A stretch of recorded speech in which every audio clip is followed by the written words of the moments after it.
कल्पना करो, तुम एक गाड़ी चला रहे हो। रास्ता एकदम साफ है, मौसम अच्छा है और तुम्हें पता है कि तुम्हें कहां जाना है। लेकिन अचानक, बिना किसी वजह के, तुम हैंड ब्रेक खींच देते हो। गाड़ी फिसलती है, टायर्स जलते हैं और तुम एक्सीडेंट के करीब पहुंच जाते हो। सुनने में यह पागलपन लगता है ना? कोई अपनी ही चलती गाड़ी को क्यों रोकेगा? लेकिन सच बात तो ये है दोस्तों, हम सब अपनी जिंदगी में यही कर रहे हैं। हम फिट होना चाहते हैं, लेकिन हम अनहेल्दी खाना खाते हैं। हम प्यार चाहते हैं, लेकिन हम अच्छे लोगों को खुद से दूर कर देते हैं। हम सक्सेस चाहते हैं, लेकिन जब मौका आता है, हम छुप जाते हैं। इसे कहते हैं सेल्फ साबोटाज, यानी खुद ही अपनी बर्बादी का कारण बनना। नमस्ते दोस्तों, आज हम गहराई से समझेंगे ब्रियाना वीस्ट की उस किताब को जिसने लाखों लोगों की सोच बदल दी है, द माउंटेन इज यू। ये किताब सिर्फ एक सेल्फ हेल्प बुक नहीं है, ये एक आईना है। अक्सर हमें लगता है कि हमारे और हमारी ड्रीम लाइफ के बीच में बहुत सारी मुसीबतें हैं। शायद पैसा नहीं है, शायद किस्मत खराब है, या शायद लोग साथ नहीं दे रहे।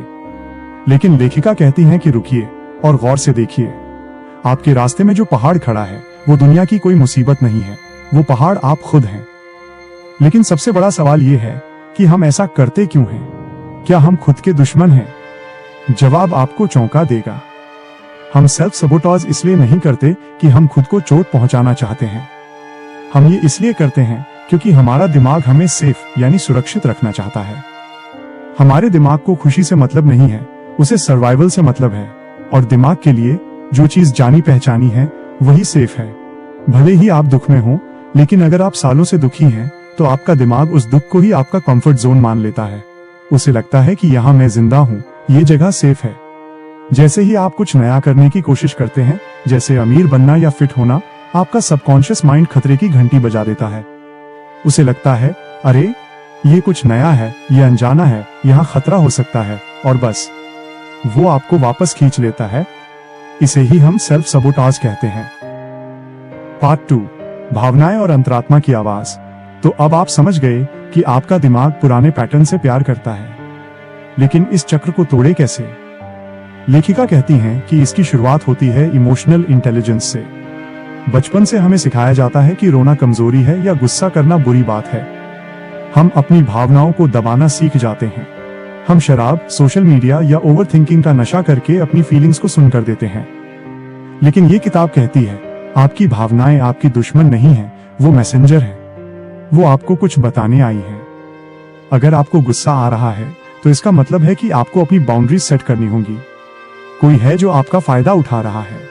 अगर आपको किसी से जलन, जेलसी हो रही है, तो ये बुरा नहीं है। यह एक इशारा है कि सामने वाले के पास कुछ ऐसा है जो आप भी गहराई से चाहते हैं, लेकिन आपने खुद को उसे पाने से रोक रखा है। अगर आप बेचैन हैं, तो ये बता रहा है कि आप अपनी सच्चाई से दूर जा रहे हैं। जिस दिन आप अपनी बुरी फीलिंग्स से भागना बंद कर देंगे और उनसे पूछेंगे कि तुम मुझे क्या सिखाने आई हो, उस दिन आप पहाड़ चढ़ना शुरू कर देंगे। लेकिन इस सफर में एक बहुत बड़ा कंफ्यूजन भी आता है। हम अक्सर डर और अपनी अंतरात्मा, गट फीलिंग में फर्क नहीं कर पाते। जब भी हम कोई रिस्क लेने जाते हैं, एक आवाज आती है, मत करो। अब ये कैसे पता करें कि ये हमारा डर बोल रहा है या हमारी इंट्यूइशन? इसका एक बहुत ही सुंदर नियम है। डर हमेशा जोर से बोलता है। डर में हमेशा हड़बड़ाहट होती है। डर आपको कहानियां सुनाता है कि तुम बर्बाद हो जाओगे, लोग हंसेंगे, तुम मर जाओगे। डर हमेशा पैनिक पैदा करता है। दूसरी तरफ इंट्यूइशन यानी अंतरात्मा हमेशा शांत होती है। वो चिल्लाती नहीं है, वो बस एक हल्की और मजबूत आवाज होती है जो कहती है, ये रास्ता सही है, भले ही मुश्किल हो, पर यही सही है। अगर आप कोई काम करने से डर रहे हैं क्योंकि आपको फेल होने का डर है, तो वो आपका पहाड़ है जिसे आपको पार करना है। लेकिन अगर आपको लग रहा है कि ये काम गलत है, तो वो आपकी इंट्यूइशन है। सेल्फ सबोटाज तब होता है जब हम डर की आवाज सुनकर रुक जाते हैं।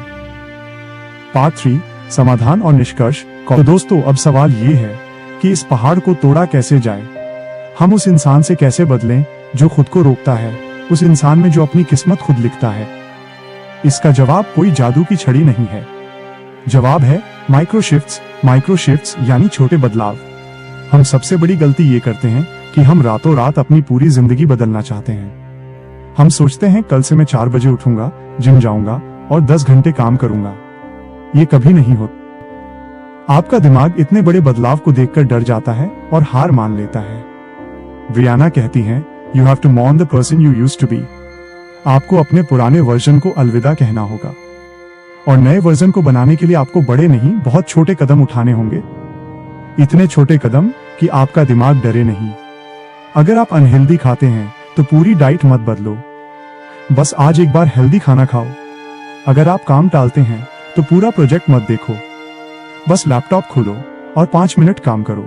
जब आप ये छोटे छोटे वादे खुद से करते हैं और उन्हें पूरा करते हैं तो आपके दिमाग में एक नई वायरिंग बनती है। आपका सेल्फ ट्रस्ट, खुद पर भरोसा बढ़ता है और धीरे धीरे आपका कंफर्ट जोन शिफ्ट होने लगता है। जो चीजें पहले मुश्किल लगती थीं, वो आसान होने लगती हैं।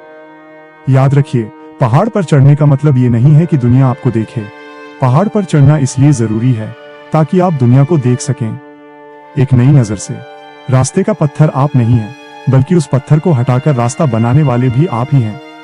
उस पुराने इंसान को, उस पुराने डर को पहाड़ की तलहटी में छोड़ दीजिए। एक नया आप इंतजार कर रहा है। शुरुआत आज से कीजिए, अभी से कीजिए। धन्यवाद। तो दोस्तों, ये थी ब्रियाना वीस्ट की किताब द माउंटेन इज यू की एक छोटी सी झलक। जो बातें मैंने आज शेयर की वो सिर्फ एक ट्रेलर था। इस किताब की असली गहराई तो इसे पूरा पढ़ने में है। इसमें ऐसे सैकड़ों प्रैक्टिकल तरीके दिए गए हैं जो आपको आपके सेल्फ सबोटाज के पैटर्न को तोड़ने में मदद करेंगे। अगर आप वाकई अपनी जिंदगी में बदलाव लाना चाहते हैं और इस पहाड़ को पार करना चाहते हैं तो मैं दिल से सलाह दूंगा कि आप ये पूरी किताब जरूर पढ़ें। अगर आप इसे खरीदना चाहते हैं तो इसका लिंक मैंने नीचे डिस्क्रिप्शन और पहले कमेंट में दे दिया है। ऐसी ही और लाइफ चेंजिंग बुक समरीज और साइकोलॉजी वीडियोस के लिए चैनल को सब्सक्राइब करके बेल आइकन दबाना मत भूलना, ताकि हम और आप साथ में ग्रो कर सकें। मिलते हैं अगली वीडियो में। तब तक अपना ख्याल रखें और आगे बढ़ते रहें।